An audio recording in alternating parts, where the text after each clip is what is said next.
Hello everybody and welcome back. This is Not a Pro Gardener here, and we are in zone 6B, now 7A. Let me straighten you up a little bit here on the camera. That's a little bit better. So this morning it's about 48 degrees outside. It's the third weekend in April, and we're going to be doing a market garden update for you guys and anybody local that wants to see what produce are going to be coming up or what's growing out here in the micro farm we got going on for the local produce. So let's go ahead and get after it and check it out. All right, so last night it got down to about 37, so a lot of this stuff's still covered with some protective coverings from the cold temps because these are warm season crops we got going mixed in with our cold season. So first we got going on here is our summer squash, and there's some zucchini mixed in the line on down as well. Those are just extra plants we got going on there, which make a really nice meal, quick and easy, and we eat them just about every 3 days because there's so many different ways you can make them. Now, this is our Bloomsdale spinach. As you can see, our spinach is doing okay on this end, but the other end's still a little slow to go, but that's okay, it'll catch up. Now over here is our Salanova lettuce mix, which I am really ecstatic for. I cannot wait to try this. Mixed in with some bunching onions in the middle, and just look at that spread. It makes me so happy to see this every day in the garden.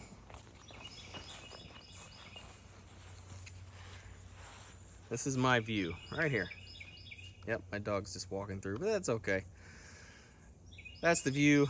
Eventually they're going to shade out in between whenever they get bushy enough, and that'll help with weeding issues as well. Next we got is these, I think they're called Kuroda carrots. These guys are really nice with some deep purple bunching onions in the middle and some regular. So these are the Kuroda carrots, and there might be a few mixed in from the first batch we did. The first batch just didn't take because the seeds were about 4 years old, so we got these new seeds in and they did all right. So these are the bunching onions in the middle. These guys are doing really nicely, loving that soil. So once these guys bush out, they're gonna help me weed the area as well, because they're gonna cover up the middles. And here is the first carrots that we did. These are the Napoli and Mokum. They're early maturing varieties, so I can have carrots at 2 different times. Or I can pick them for baby carrots as well, because they are a nice, good, tender carrot when they're very young. Now, these onions on the side. These are our scallions. They are not quite as small and more pencil-like like these bunching onions are. These are scallions. They kind of get a little bit of a mini bulb on the bottom, and these are multiplying onions, so they are multiple harvests for each plant. Now, they are very, very sustainable. In here, let's open this up so you can get an idea. In this insect netting, so we don't have to use any chemicals or any sprays on them, this is my kale and salad mix.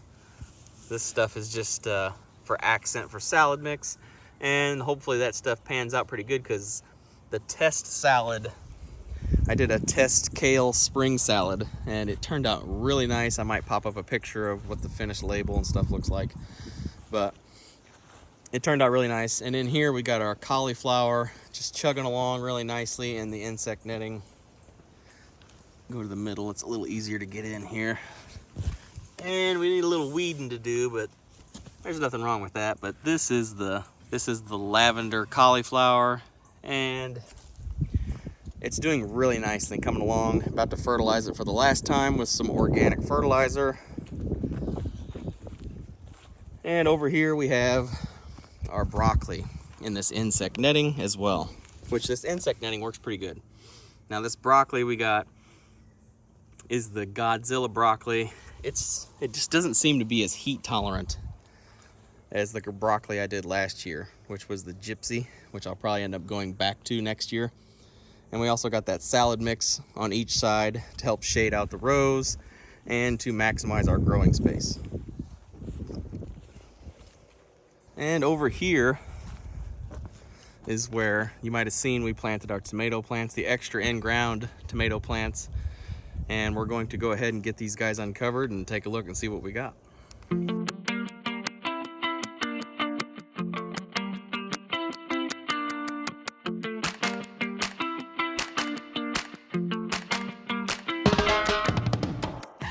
Okay, so we took off our frost cloth protection. Even though there was no danger of a frost, I put this on here to make them as comfortable as I possibly can. And yes, you can plant tomatoes this early.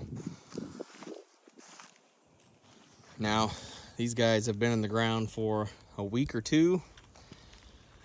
Not quite sure, but our cherry tomato row, these guys are doing really nicely. They've definitely taken root. Only took them about a week. They've taken root and they are growing very nicely. And as you can see, we have our head lettuces on the side as an extra addition to the market. It will be our Salanova lettuce mix. And we also have these beets direct seeded along each side here of our tomato plants to help maximize our growing space. And that works wondrous. So over here in our other tomato row, we have our determinate tomatoes, which the one before was our indeterminate cherry tomatoes, and these are our determinate.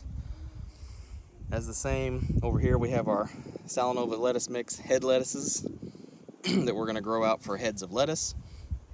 And then we also have beets direct seeded on each side of the tomatoes all the way down, because these will be early harvest crops. And the lettuce is shallow rooted, the tomato plants have deeper roots. It's kind of a good combination, and the beets in the middle is just me trying to maximize the growing space. And they will be roughly 50 to 60 day crops, and they will be out of here. The tomatoes will be here permanently till frost. Now, I haven't done this yet. This intercropping is new to me, but I can see where it's very beneficial.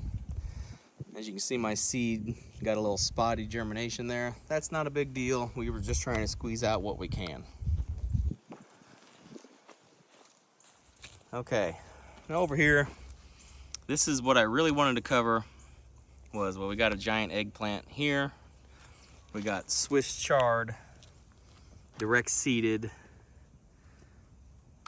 on each side of the pepper plants. I direct seeded on each side, and I only had 2 packets of seed, so they are kind of spotty and really thick in some places. So I like to leave them thick like that because I can harvest smaller leaves for a baby salad mix, which is going to be my summer mix mixed with other things, and which I love me personally, but we will see how that does. Now my pepper plants, these are all bell pepper plants down here, and they are definitely, they have taken root for sure, because they have doubled in size since I put them in and put on a lot more leaves. I think it turned out really nicely. I was worried that cold temperature might put a hurting on them, like this one right here. I think the cold might have got that one just a little bit, but it'll make it back out. The rest of them did a-okay. And if I forgot to mention, I got some basil in between some of these tomato plants because I want them to be on drip tape so I can have a good harvest off of them as well. So let's go over here and we're going to check out some of the herbs we got going.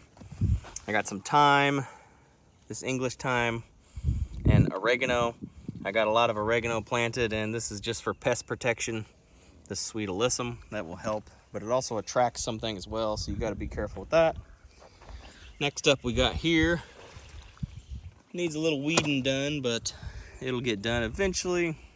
We got some rosemary planted, some sweet alyssum.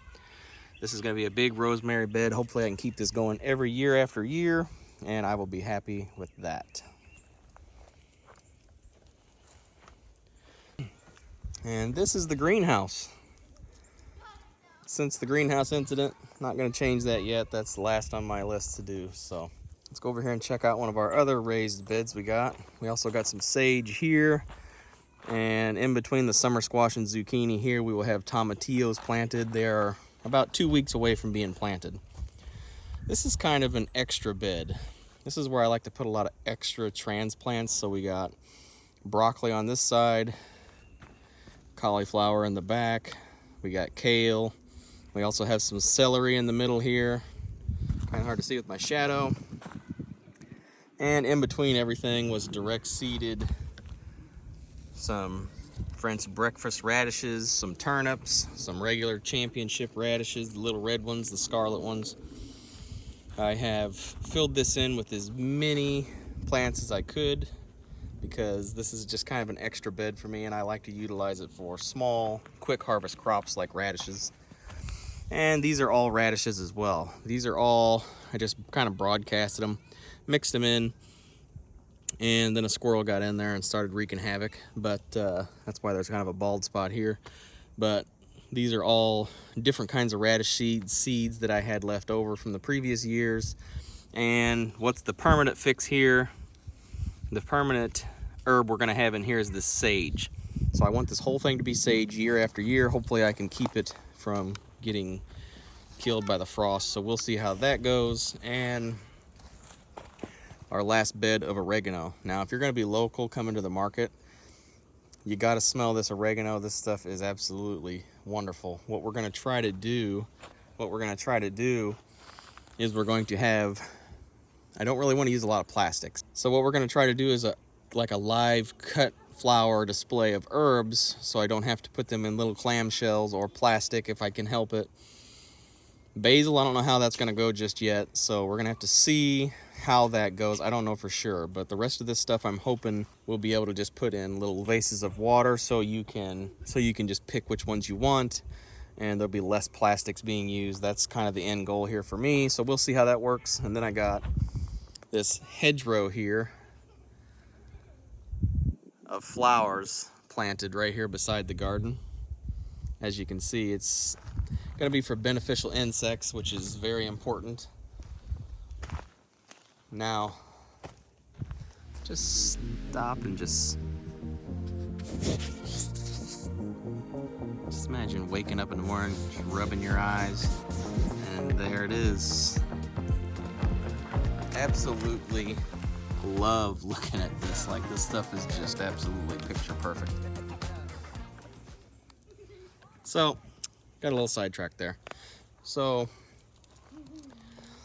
now I absolutely need to do a little weeding around, which is one of the things we're going to be doing this weekend. Now that we've got all these guys covered, so you know what's upcoming in the market, I am definitely going to be looking forward to all this stuff in the coming week. So we're going to be having a lot of local produce up and coming in the markets. If you're local to me and you follow the Backyard Grocery Store page, which is what will be our name. So if you're looking for that, it's a Facebook page on the Backyard Grocery Store for our local produce at the farmers markets. So we're gonna go ahead and go check out all the other stuff we got planted. Okay, so a little side note here, a little new addition to the fam is we got this little bunny right here. New Zealand and California mix, which is the breed that I want. I just was unsuccessful in last year's breeding one. And I found one at a local big box store, and that's what I went with. And the ones that she had, all these little rabbits are gonna be going on a rabbit tractor in the next day or so. Hopefully we can get to that today, and I'll show you that at the end. But these guys all in here, all these little rabbits are for our meat rabbit contribution. And these are the internal composters. Now that you've got to see the gang, let's go ahead and get to the garden. Okay, so for a little context, we have our extra tomatoes up here, which was kind of unplanned, but this is just what happened. We got like a 27-foot row of are Shelby tomatoes, which are sauce tomatoes, and I filled them in with extra determinate red snappers.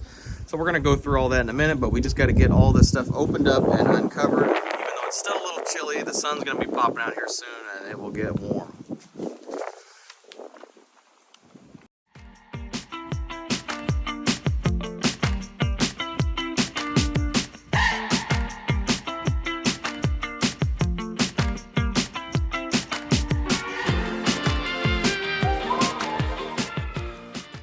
All right, so this is what we got going on here.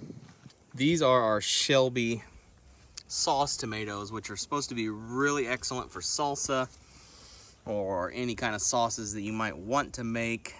I think we got about 8 of these planted, which should be plenty. And then the rest of these that I finished out were the red snapper variety, which are excellent for canning. And I really like those tomatoes for canning because they work really, really well. They're just a nice stocky plant and they bush out, and everything just seems to be working good in our ground for these tomatoes. So these might become a regular.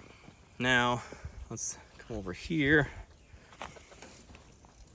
So what we got going on here is summer squash, and we also got some zucchini in there, the spineless beauties and the slick pick squash. See if I can get this to focus here. And they survived this 37-degree night that we had. With this frost cloth, it worked. So, if any of you are quite wondering about this frost cloth situation, this is what I did. See if I can get this to focus. So, from here to here, it covers 2 30-inch beds. If you have like a foot aisle space, 2 30-inch beds will fit in here perfectly. I believe it's like 5 to 6 foot in between there, and about 33 or so inches up roughly. And to upgrade them, all I did was got some stainless steel eye bolts and just drilled a hole, and this hooks right on there. Makes a good little low tunnel. And over here, these are the first low tunnels I ever had from Amazon. These little things like this with these little green clips, they work really nicely as well. You just gotta put a little stake in the end and tie it together. So up here we got some more multiplying onions, these scallions here, and we also have these, I believe 2 jalapeno, 3 poblano peppers,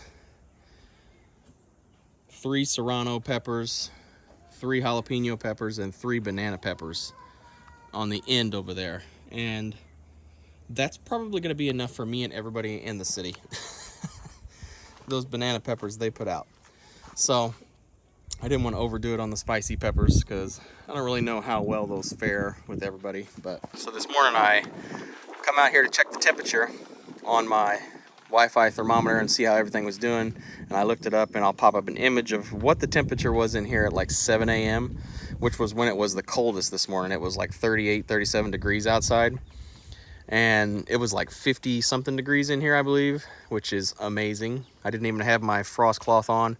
After you get that ground heated up and you got moisture in the ground, these tunnels do amazing. If you're gonna do this, you have to make sure you open this tunnel up every morning. Otherwise, you ain't gonna have no pollinators to come in here and buzz around and create stuff like that. Which I have regular basil, and I also have 1 holy basil plant for my herbs. For anybody that makes herbal medicine, that's for you guys. That if I can get that holy basil to take off and do its thing, it'll be a good find for anybody that likes to make their own herbal medicine, because that stuff is really good for a lot of things. I think I even did a video on that. So let's go through and see what we got going on.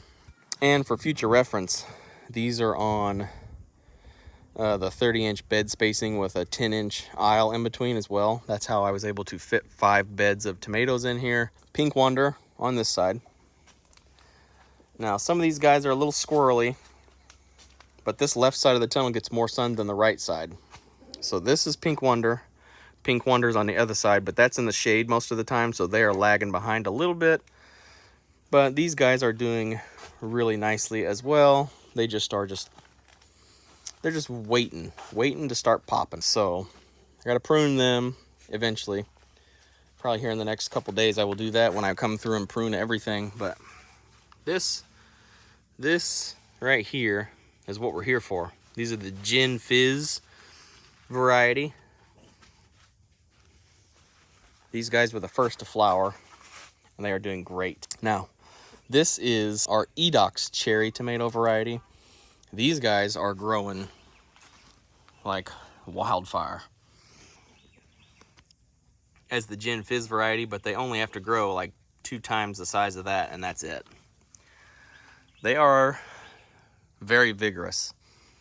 These guys are doing really good as well. I cannot wait to try those. I am really, really happy with how this whole tunnel is going this year. Thank goodness everything worked out. And for these as well, I got to prune some of these leaves off to a certain amount to get them to fill out nicely, I believe is what the, if you're looking for like perfect fruits, you know, like grade 1 fruits where they're like really professional looking, that's where it's at. So if you don't really necessarily mind, you don't have to do that. Now over here, this is the Marnor variety, and I want to show you something special. Let's start down here on this end. Now, I'm noticing with this variety, like as you can see, I have this like giant cluster of flowers here. And I'm really tempted to let this is like one giant flower here. They're like all together. I'm really, really tempted just to let that go, just to see what size it produces and save the seeds off of it. Like I'm really interested to just let it happen. But the Marnor variety, it just looks delicious. I cannot wait for this one either.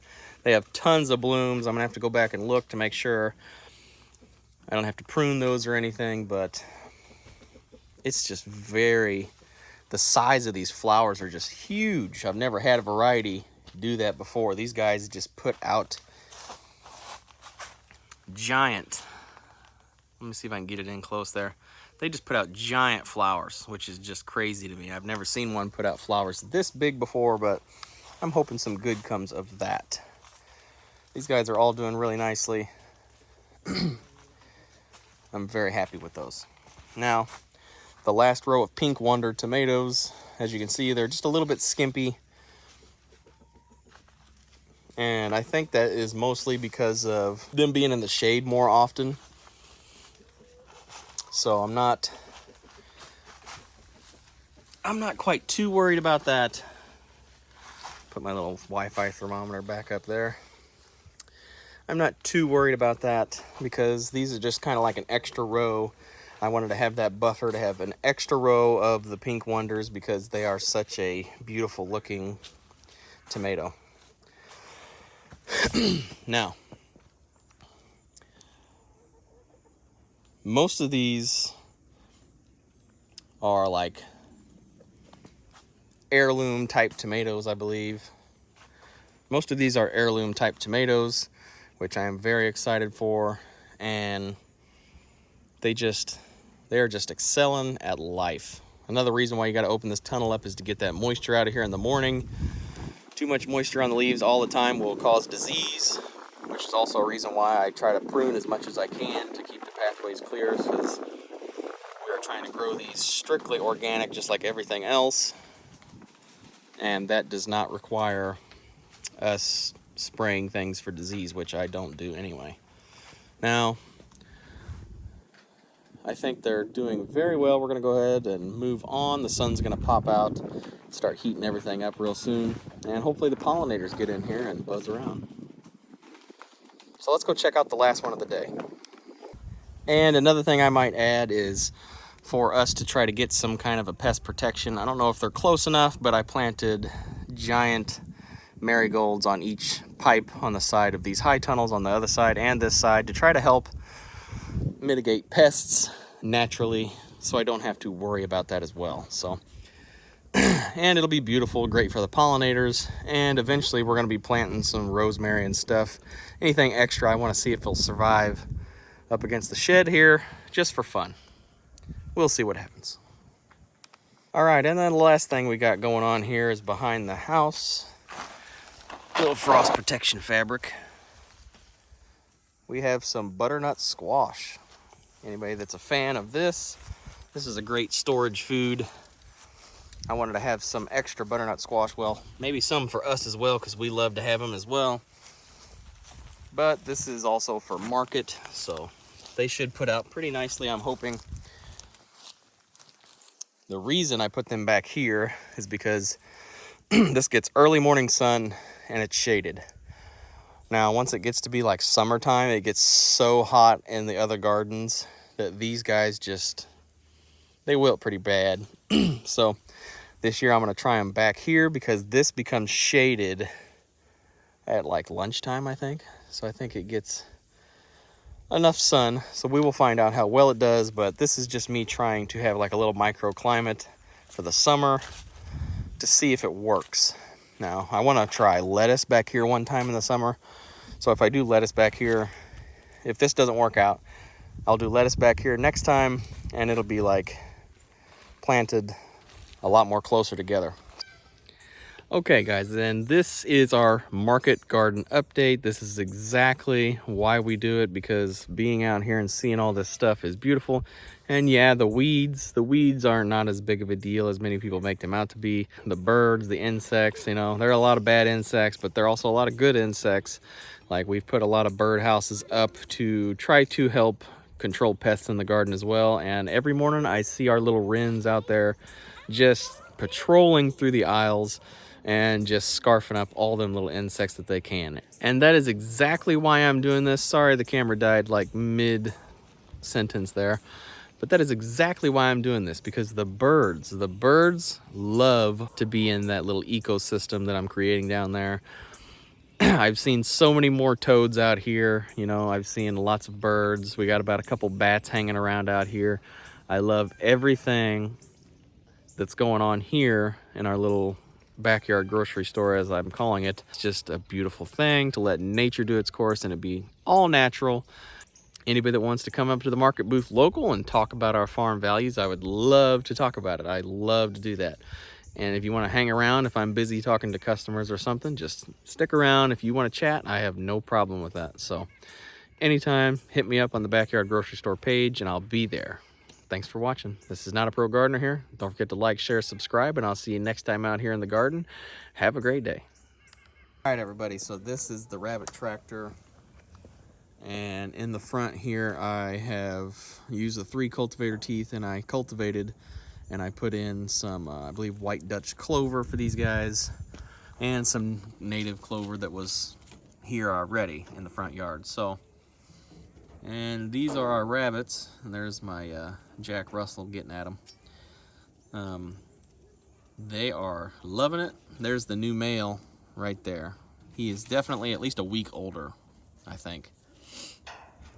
And I like to put pine cones in there. It seems to give them a form of entertainment, since we got some pine trees nearby, and they really like that fiber. They like to crunch into that, just like they like to chew on wood and stuff like that as well. So, as you can see, let me zoom out a bit. They're just loving life. Got about 7 in here. I've had 11 to 10 in here before, and they did just fine. It's just when they get older, you really have to make sure you move them every day. And I move them in the morning because that gives them a chance to have that morning dew on the leaves and the clover and stuff, so that helps with their water intake as well and makes it more palatable, because at lunchtime they just like to rest and laze around. So